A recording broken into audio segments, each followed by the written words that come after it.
Saya ingin ke Alia Hiroko, tapi sebelum ke Alia tadi saya berbincang dulu dengan Prof. Gayus. Prof. Gayus ada mau sampaikan tadi yang soal hakim nangis-nangis di DPR. Ya, saya harus beri semangat pada hakim-hakim junior bahwa saya jangan kecil hati. Mereka ini hakim yang baik sehingga kekurangan Hakim gaji. yang baik. Ya, jelas mereka nangis karena kekurangan, by need kebutuhannya itu. Nah, kalau dibandingkan dengan dosen ya di perguruan tinggi, tidak pernah nangis katanya. Tetapi plagiat banyak. Itu apa? Di balik itu apa uang? Ya kan seperti logikanya begitu. Dia plagiat diberi kesempatan menjadi doktor. Sekarang bermasalah. UI sendiri membentuk tim. Nah, artinya memang tidak pernah nangis, tapi juga melakukan penyimpangan-penyimpangan. Yaitu artinya jangan kecil hati para hakim muda. Ya. Tetap berjuang karena gaji kecil bisa naik. Yang betul-betul tidak punya urat malu kan yang melakukan penyimpangan. Tidak punya urat malu. Prof, artinya Prof meyakini bahwa masih sangat banyak, bukan banyak ya, sangat banyak hakim-hakim yang Sangat lurus. banyak yang bagus. Di MA pun masih banyak. Di MA pun masih banyak. Ya, itu. Hakim-hakim agung pun masih banyak. Masih banyak. Jadi kalau tadi misalnya Bang Refli mengatakan bahwa bekukan Mahkamah Agung, Anda nggak setuju? Tidak. Karena itu lembaga negara yang dihormati. Mari kita benahi. Pembenahannya ada cara. Saya sering Pak Susono juga diseleksi ulang lagi semuanya. Saya ke presiden agar dievaluasi. Saya diseleksi yang bagus dipertahankan, yang buruk diganti.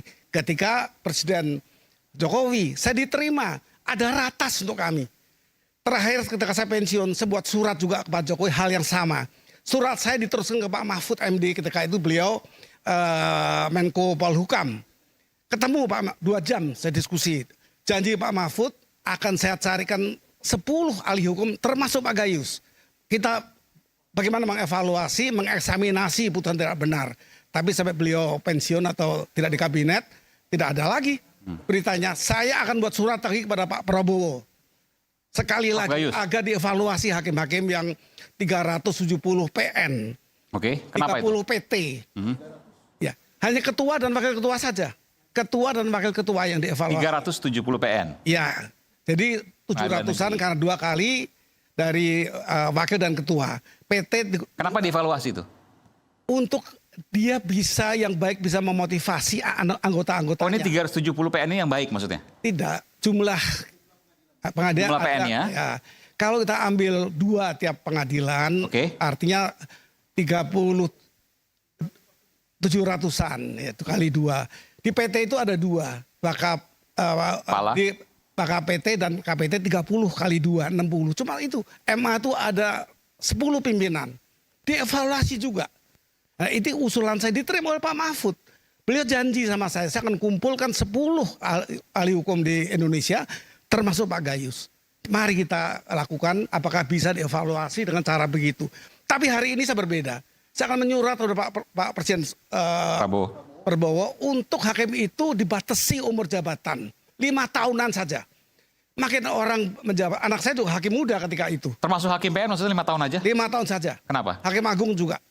Nah, untuk membatasi masa jabatan yang panjang itu juga banyak penyimpangan timbul di pikirannya, kekuasaan yang sampai 32 tahun PN itu. Ada yang satu hakim di PN 32 tahun? Ya. Kemudian di PT juga sama, di PT ke PN. Ini mesti Tapi di hakim agung kan panjang semua masa jabatannya. Hakim agung saya 7 tahun. Cukup panjang. Yang lain ada 5 tahun, ada 6 tahun. Tapi yang muda masuknya juga ada sampai belasan tahun. Itu pun 5 tahunan saja. Dievaluasi kemudian baik diteruskan. Yang tidak baik kembalikan ke kementerian-kementerian di bidang hukum. Artinya dia kan ASN. Dipilih bukan oleh Mahkamah Agung. Dipilih oleh Kementerian PAN dan RB. Bukan kalau terlalu lama power tends to corrupt. Artinya dia itu dipilih sebagai ASN yang ditugaskan sebagai hakim. Disebut jabatan hakim. Itu ASN sebenarnya. Kembalikan ke ASN yang lainnya. Itu maksud saya. Saya ke Bang Refli. Bang Refli, tadi Prof. Gayus mengatakan jangan semua digebiah-uyah. Freeze atau pembekuan Mahkamah Agung tidak tepat. Bagaimana pendapat Anda? Ya, Anda mau jawaban komprehensif atau cuma menanggapi Gayus doang? Menanggapi untuk kemudian masuk ke komprehensif. Oke. Soalnya kalau ya dan tidak. Jadi begini, makasih ya Bapak-bapak, Ibu-ibu sekalian. Kalau kita melihat bagaimana kita memperbaiki hukum kita, saya kira memang pendekatannya harus komprehensif. Ya, itu satu. Tapi kita harus melihat sebuah entry point yang paling penting. Jadi bagi saya kasus Zarob Rikar itu ya yang tanggal 27 sudah berjalan 8 hari sampai hari ini, itu entry point yang sangat sah saya kira untuk kemudian kita mengambil langkah-langkah yang radikal. Kalau langkah-langkahnya konvensional nggak akan selesai. Yang namanya mafia hukum ini dari tingkat awal sampai tingkat Mahkamah Agung. Jadi langkah radikal yang saya tawarkan, nanti langkah-langkah lainnya juga kita harus bahas, yaitu mumpung Presiden Prabowo getol sekali ngomong saya akan berantas korupsi dan lain sebagainya, kan begitu. Kalau tidak cocok dengan saya, minggir, kan begitu. Saya mau bikin yang namanya pemerintahan yang bersih, kan begitu. Pemerintahan itu tidak hanya eksekutif kalau kita bicara tentang tapi juga bisa eksekutif, legislatif, dan yudikatif. Ada satu instrumen yang dimiliki oleh seorang presiden sebagai kepala negara sekaligus kepala pemerintahan adalah peraturan pemerintah pengganti undang-undang. Dalam hal ihwal kegentingan yang memaksa, presiden bisa mengeluarkan peraturan pemerintah untuk mengganti undang-undang. Ya, saya melihat soal Zarob Rikar itu adalah soal fenomena gunung es. Tadi Prof. Asrun sudah menggambarkan gunung es itu. Kita lihat atasnya doang, atasnya aja 100 triliun bayangkan. Apalagi bawahnya ya kan. Pasti lebih besar itu, Anda yakin? Oh iyalah, kan kita pakai make sense saja, pakai logika. Dalam kasus Ronald Tanur, hakim itu mau dikasih 5 miliar. Untuk dia 1 miliar sebagai fee. Kalau kita kapitalisasi berarti kan 6 miliar untuk satu kasus itu. Kalau kita rata-rata berarti kan ada 6 triliun dong yang terkapitalisasi paling tidak dari perputaran uang cashnya. Perputaran loh. Ya kan di pusat saja. Kita belum mengetahui bahwa harta yang sudah jadi mobil mewah, mungkin apartemen mewah, menjadi ini itu sudah kepemilikannya sudah kemana-mana dan lain sebagainya. Nah, bisa dibayangkan berapa hakim yang terlibat dalam maklar kasus Zarob Rikar saja dengan kapitalisasi 6 triliun tersebut. Masa kita tidak melihat ini sebuah hal yang luar biasa, darurat dan kemudian sah untuk mengeluarkan perpu bagi seorang kepala negara yang cita-citanya saya mau berantas korupsi dan lain sebagainya. Ya kalau omong-omong doang. Kalau kemudian, makanya saya kritik langsung koleganya Prof. Kristuti Harskrisnowo. Ini Prof. Yusril apa nggak lihat yang penting hal seperti ini? Ya kan? Kita langsung direct. Nggak penting apa lihat dia. Otto Hasibuan apa nggak lihat ini penting ini? Apakah dia tidak tergerak untuk membisikkan kepada Prabowo Subianto, Pak, ini saatnya kita mengambil langkah-langkah extraordinary. Kalau cuma sekedar main eksaminasi, berat Prof. Berapa putusan yang mau dieksaminasi? Satu putusannya minta ampun beratnya. Ya kan? Karena kadang-kadang yang namanya suap itu tidak tergambar juga dari putusan. Kan suap itu tidak hanya soal menang dan kalah, kiri kanan juga bisa main. Yang kanan main, yang kiri main. Yang kanan suap, yang kiri suap. Saya dikasih tahu oleh seorang yang namanya aktivis partai politik yang sekarang sudah menjadi yang mulia. Ya. Banyak tuh. Yang mulia itu kan bisa either di Mahkamah Agung, bisa di Mahkamah Konstitusi kan. Betul, ya. Waktu ada sengketa partai politik, dia bilang sama kita, sialan katanya. Kita sudah kasih uang kepada hakim sesuai dengan permintaannya. Sesuai dengan permintaannya, udah kasih kita. Kalah juga katanya.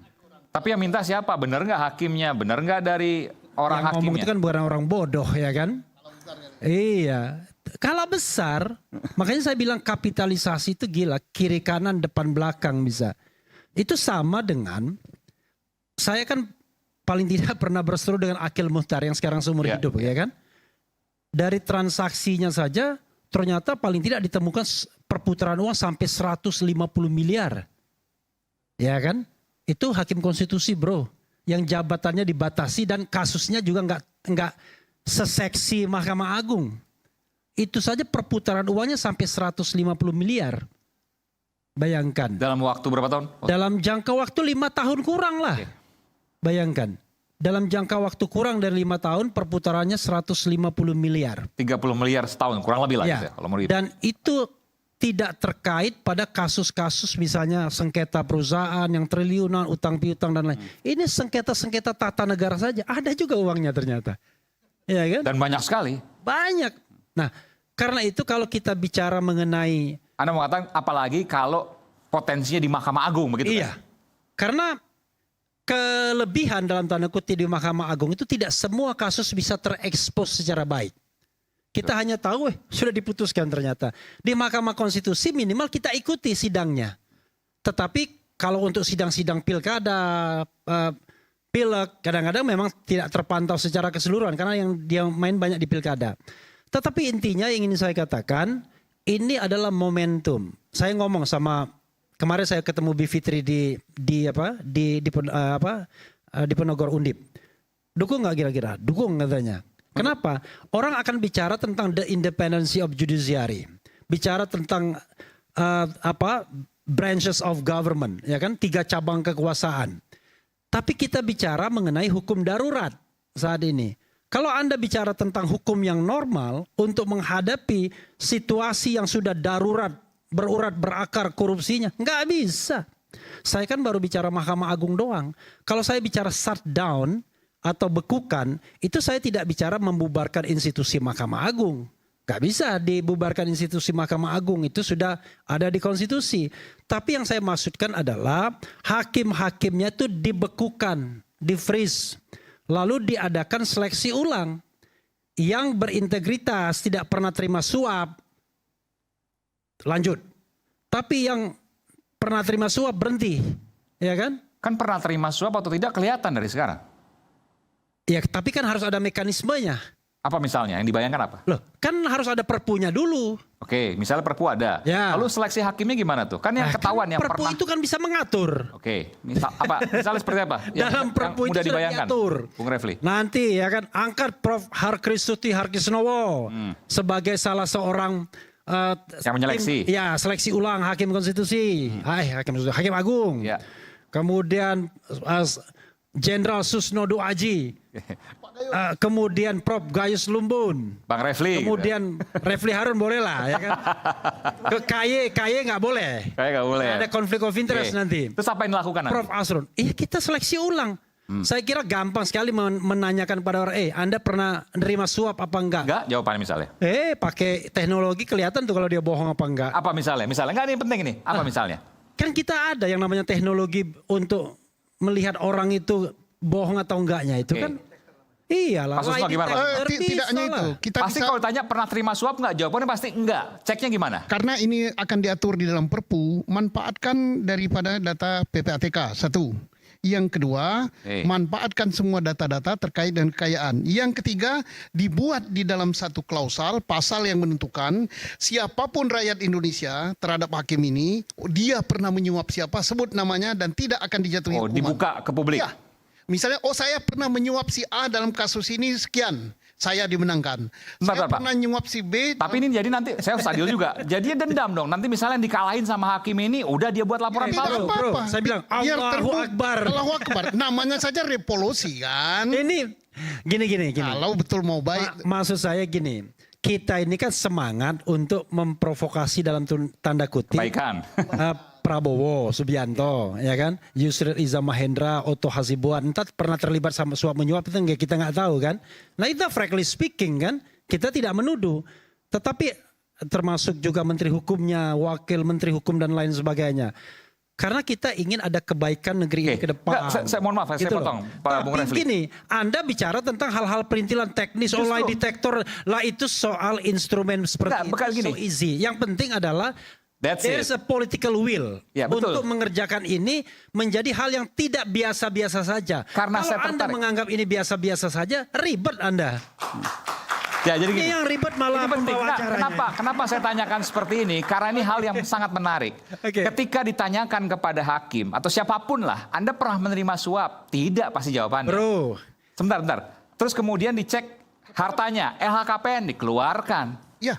Kan begitu? Tapi Lalu ada kemudian lagi data PPATK, ada data dari BPN, ada data dari macam-macam. Kemudian rakyat bro, suara. itu technical sekali. Itu Justru- ada metodenya yang Nah, jelas. disampaikan di sini Bang Refli. Oh iya, Silakan. saya kira metodenya itu kan banyak sekali. ya kan? Misalnya gitu. Pertama ya kan, kita tuh direct bisa. Kita menerima pengaduan orang yang pernah berperkara pada hakim ini bisa, ya kan? Kemudian kita juga lihat profiling harta kekayaannya bisa. Lihat kita profile transaksi keuangannya bisa. Lalu kita juga melihat jaringannya kemana saja. Misalnya transaksinya bisa. Masa kita nggak bisa menelusuri? Dan terakhir, akhirnya kan kita harus paham pendekatan kemanusiaan. Bahwa nih bro, Bapak ini kita bicara tentang Indonesia masa depan. Di depan Presiden Jokowi, terus terang, saya pernah mengusulkan yang namanya not only tax amnesty, tapi juga legal amnesty. Kenapa saya bilang begitu? Kalau kita mau mencari kesalahan orang, mungkin di antara kita ini tukang suap semua atau penerima suap semua, ya kan? Paling tidak nyuap polisi lalu lintas 50.000 di jalan. Benar nggak Bu? Ya kan? At least nembak, bikin SIM dan lain sebagainya. Tetapi kan bukan itu yang kita cari. Yang kita cari adalah mereka yang memiliki kekuasaan signifikan tapi mampu mengendalikan negara ini untuk menjadi mafia. Nah karena itulah kemudian saya bilang Pak Presiden 2016 dan after 2016 alhamdulillah nggak pernah diundang lagi ya kan. 2016 saya bilang Pak Presiden, kalau mau berhasil berantas korupsi, Bapak harus pimpin sendiri pemberantasan korupsi. Cuma Bapak kan membutuhkan alat-alat penegak hukumnya. Nah cuma di Indonesia ini Pak saya bilang, dari 100 penegak hukum, 101 yang korupsi saya bilang. Ya di depan Pak Jokowi waktu itu. Saya bilang 101 yang korupsi. Karena itu harus dikasih legal amnesty. Maksudnya apa? Begini, sudahlah kita putihkan semua, ya kan? Perbuatan-perbuatan aparat penegak hukum yang di masa lalu yang kita tahu brengsek itu kan. Lalu kita buat sistem integritas anti korupsinya. Misalnya pelaporan harta kekayaan setiap tahun. Nanti gini, di dalam legal amnesty itu silakan para penegak hukum laporkan harta kekayaannya sebenar-benarnya. Nanti kita akan heran. Ini ada yang hartanya 1 triliun, 2 triliun, 3. Udah kita tutup mata aja. Tapi ke depan, kalau seandainya ada illicit enrichment, ada penambahan kekayaan yang tidak bisa dipertanggungjawabkan, gunakan instrumen pembuktian terbalik dan lain sebagainya. Anda punya, saya belum bilang keyakinan ya. Anda menduga bahwa harta 1 triliun, 2 triliun di para penegak hukum itu, beberapa ya, nggak semua tentu, itu ada. Oh ada. Kalau Zarub Rikernya saja ada, apalagi yang lain kan. Pertanyaannya gini. Kalau Anda triliun loh ini luar biasa. Ya, kalau Anda pejabat publik bro ya. Kalau Anda punya uang yang banyak, ada 2 kemungkinan. Anda terima suap langsung, direct bribery, atau Anda berbisnis dengan menggunakan pengaruh Anda, trading in influence. Benar nggak? Anda nggak menjadi pejabat publik yang benar. Menjadi pejabat publik yang benar itu seperti Prof. Harkristuti. Tetap ya nggak kaya banget lah. Iya kan? Kalau dia mengabdi pure sebagai dosen dan sedikit pejabat eselon 1 di Kementerian Hukum dan HAM, pure. Nggak bisa kaya. Gaji berapa udah ketakar semuanya. Anda mau 40 tahun. Ya, Prof. Har eselon 1 ya. Eselon 1 pernah kan? Ya. Tetapi kalau Anda terima suap, terima sogokan, terima saham kosong, dan lain sebagainya, cepat sekali Anda kayanya. Iya kan? Dan itu pasti profiling harta kekayaan yang tidak bisa dipertanggungjawabkan. Tapi kan kita ini permisif masalahnya. Ini mohon maaf, ada jenderal pakai mobil mewah dan lain sebagainya, kita permisif, ya kan? Padahal gajinya cuma 10 juta katanya. Iya kan? Ada hakim pakai jam mahal, kita permisif. Ada jaksa pakai jam 1,1 miliar, kita permisif. Kan yang bisa begitu kan cuma Prof. Gayus yang pernah jadi lawyer. Kan? Kalau Anda lawyer, ya kan pakai jam 1 miliar, wajar, ya kan? Tapi jangan hasil suap juga Prof, ya kan? Betul-betul a professional lawyer. Kalau pengusaha, wajar. Tapi kalau jenderal pakai jam 1 miliar, kita perlu ini kan. Ini sudah pas waktu pensiun atau pas aktif. Kalau pas aktif, ini payah ini. Kalau sudah pensiun boleh lah, ke Pak Susno boleh. Nah, makanya kalau pengusaha kan, tapi tidak boleh dia pengusaha menyalahgunakan jabatan ketika menjabat. Emang kalau seandainya seorang jenderal, seorang kapolri, seorang menteri, kalau dia tidak berusaha tidak menyalahgunakan jabatan, orang Indonesia itu sangat permisif terhadap pejabat publik. Bayangkan, orang nggak mau jadi oposisi kayak saya. Kenapa? Berat jadi oposisi itu. Iya kan? Kenapa? Karena nggak ada yang mau, dekat aja nggak mau. Hah? Iya. Nah, tetapi orang-orang yang kemudian pengen jabatan publik karena ingin kemudian ada multiplier efeknya, nah itu yang bahaya sekali. Makanya saya ingat cerita tentang Umar bin Khattab, ya kan? Boleh nggak saya ceritakan sedikit? Boleh. Dia lihat gubernur-gubernurnya. Ini kok Anda kaya-kaya ya? Ini gubernur saya ini berbisnis. Lalu ada seorang gubernur bilang, ya Khalifah, kami berbisnis tetapi ini di luar jam kerja katanya. Jadi kami tidak menggunakan fasilitas negara. Umar bin Khattab bilang apa? Ya kalau begitu berarti Anda nggak memikirkan rakyat. Kan kalau Anda mau jadi pemimpin, gubernur dan lain sebagainya, Anda harus pikirkan rakyat 24 jam. Kalau Anda berbisnis di luar jam kerja, artinya kan lebih banyak pikiran Anda di bisnis. Iya kan? Kalau saya pejabat yang pebisnis, mana yang akan dia melompat langsung kaget? Rakyat mati, ya kan? Apakah sahamnya drop di bursa? Udahlah, ya kan? Nggak ada yang lompat, Pak. Ada rakyat mati, Pak. Oh nggak lompat dia, tapi Pak saham kita drop di bursa, langsung lompat dia. Nah, konflik of interest itu terjadi. Jadi kalau saya lihat misalnya profiling harta kekayaan seorang menteri, waktu dia sebelum menteri itu nilai saham dia cuma 1 sampai 2 triliun saja. Tapi begitu jadi menteri, nilai sahamnya 10 sampai 12 triliun, bayangkan. Kenapa? Karena tadi trading in influence itu yang dilakukan. Memang dia tidak langsung, tetapi jabatan dia, posisi dia ikut mempengaruhi pasar langsung maupun tidak langsung. Pertanyaannya, bagaimana membuktikan itu dan bagaimana kemudian menyeretnya ke pengadilan? Mungkinkah itu? Nanti kita akan bahas. Isu hangat kadang bikin menat, apalagi kalau kita tidak bisa mencerna dengan cermat. Jangan lupa secangkir kopi hangat yang nikmat untuk menemani kebersamaan dalam program Rakyat Bersuara bersama saya, Aiman Wicaksono.